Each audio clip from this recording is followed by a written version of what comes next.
What's up, Taiwan? I'm Sandy Chi with news from here in Taiwan and around the world. Taiwan's former Vice Premier Zheng Wen-chan is back at a district court. The DPP politician has been accused of corruption, and prosecutors have successfully appealed Zheng's release on bail over the weekend. Joyce Dunn joins us now live from the courthouse with more. Joyce, any indications of how the hearing is going?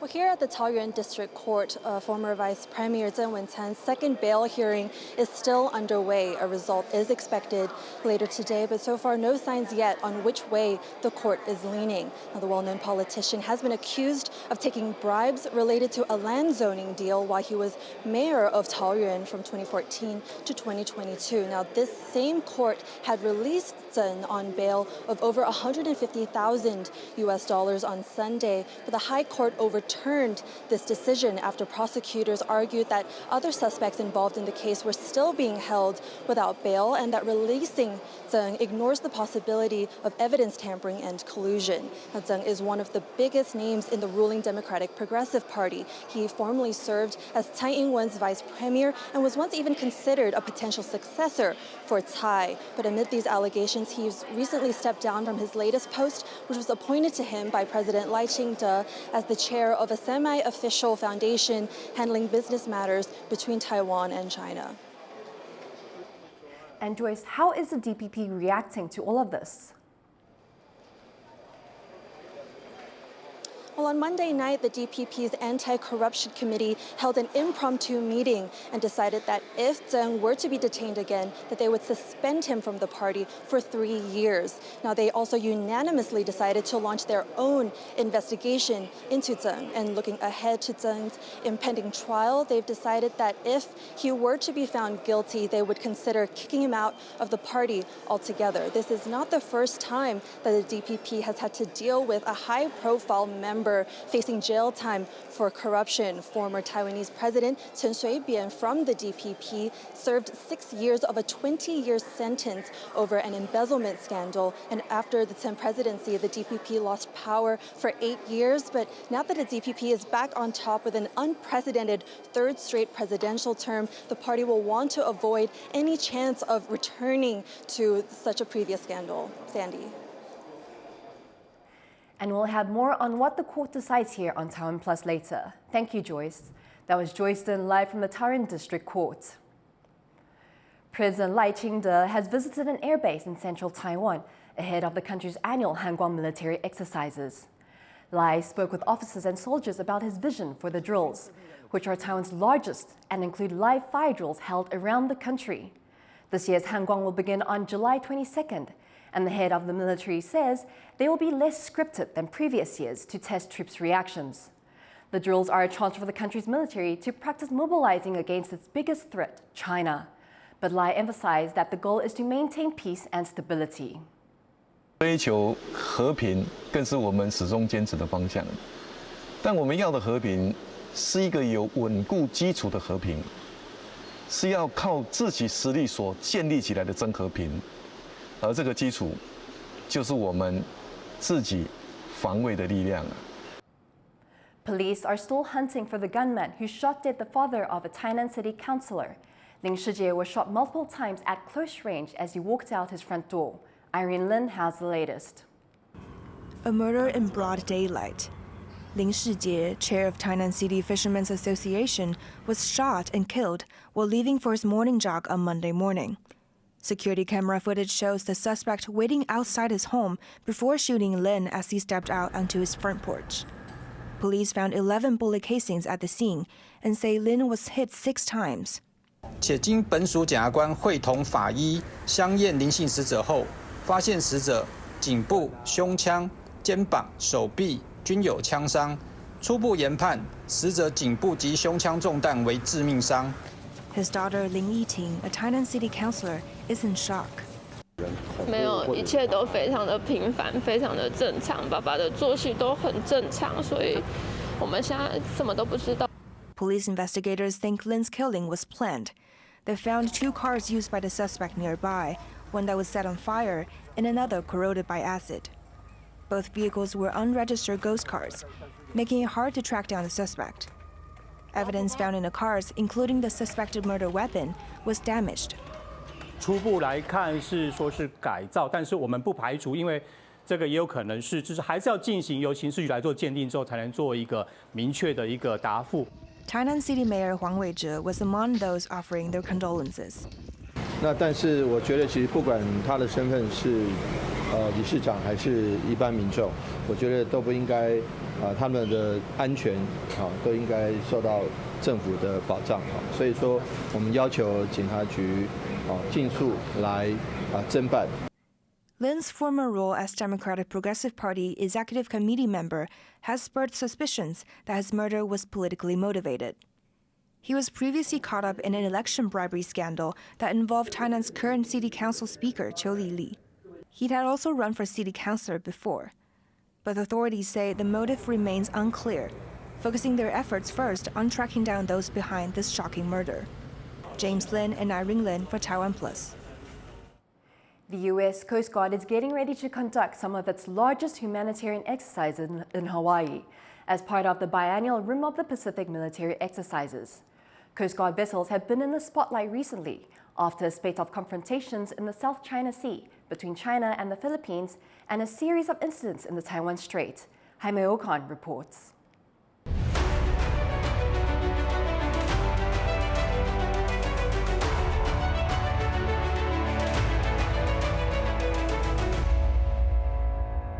This is the CGC Midget. It's a U.S. Coast Guard ship that has just come back from conducting maritime patrols in waters around Japan. Now it's looking to share what it learned during its deployment with other countries here at RIMPAC. These ships are participating in the world's largest maritime exercises known as RIMPAC in Honolulu, Hawaii. While most ships taking part in the exercise belong to a Navy, Coast Guard ships like these play a crucial role as they protect maritime borders and police illegal activities.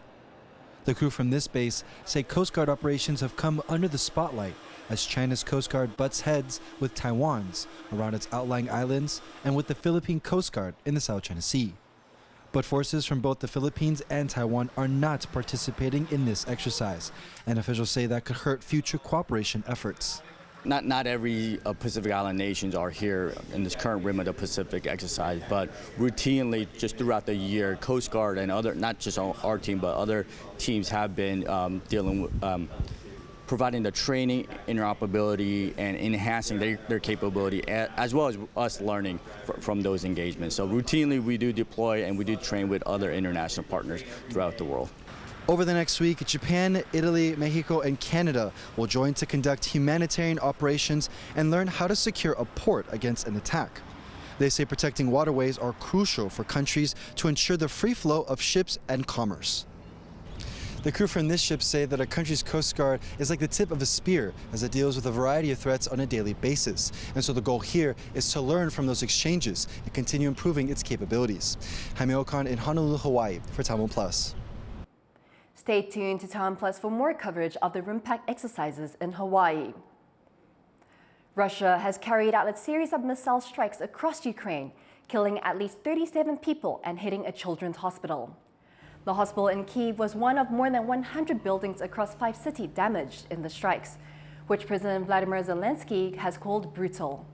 More than 170 people have been injured. Russia has denied targeting the hospital, saying it was hit by fragments of a Ukrainian air defense missile. The rare daytime barrage comes just a day before this year's NATO Summit in Washington, D.C., where the war in Ukraine and the country's potential NATO membership are expected to be the focus. 4 Indo-Pacific countries, known as the IP4, will be joining this year's NATO Summit for the 3rd year in a row. Chris Scorin spoke to Asian security analyst Yuki Tatsumi of the Stimson Center about the importance of this year's summit for an alliance, which has traditionally focused on Europe. This year marks the 75th anniversary of the NATO alliance, with the summit being held in Washington, D.C. In your view, what's the significance of this year's summit? So obviously, 75th anniversary is a big deal for any kind of alliance, country. And the fact that this is the first NATO summit in 25 years that United States hosts here in Washington, D.C., that also signifies the importance of the summit. And that also speaks to the importance that the incumbent Biden administration places on strengthening and maintaining the resilience of the alliance system that the United States has worldwide. And it also is very noteworthy that the four countries known as IP4, Japan, South Korea, Australia, and New Zealand, will be participating also as almost like not just an observer, but they're more like a partner in this summit, basically aligning their alliance priorities to counter their common threats. When you say common threats, which threats are we talking about? If you asked me that question 2 years ago, I would have said, well, for NATO, obviously, the threat that Russia poses. In Indo-Pacific countries, it is a security threat that China presents in its own theater. But nowadays, it is really those two threats that are presented by those two countries really do have a common threat. It is really hard to see, for example, if there's any crisis situation happens in Indo-Pacific, NATO allies will have any kind of active kinetic role playing, alleviating that tension. But there are some of those non-kinetic areas, such as cyber, how to counter disinformation, and so forth, that the two allies can actually start really cooperating in it, and actually operational procedure in how to counter those attacks and how to negate the effect of those attacks. This summit is being held in the United States at a time when its president, Joe Biden, is facing very serious questions about whether he will remain a candidate for president. And of course, his opponent, Donald Trump, is often considered quite skeptical of NATO. How do you think these political factors might influence this year's summit? I don't think any of the leaders verbalizes their concerns about this at the summit, but I am sure that it is very much in the minds of the leaders that are attending the summit. In a strange way, this can really be the start of the conversation in the event, like in a hypothetical situation, that come January 2025, we all see a very different administration occupying the White House in Washington. So this could really lay a groundwork for those two alliance systems to kind of like start rolling on its own. That was Yuki Tatsumi of the Stimson Center speaking to Chris Gorin. Indian Prime Minister Narendra Modi has landed in Moscow for bilateral talks with Russian President Vladimir Putin.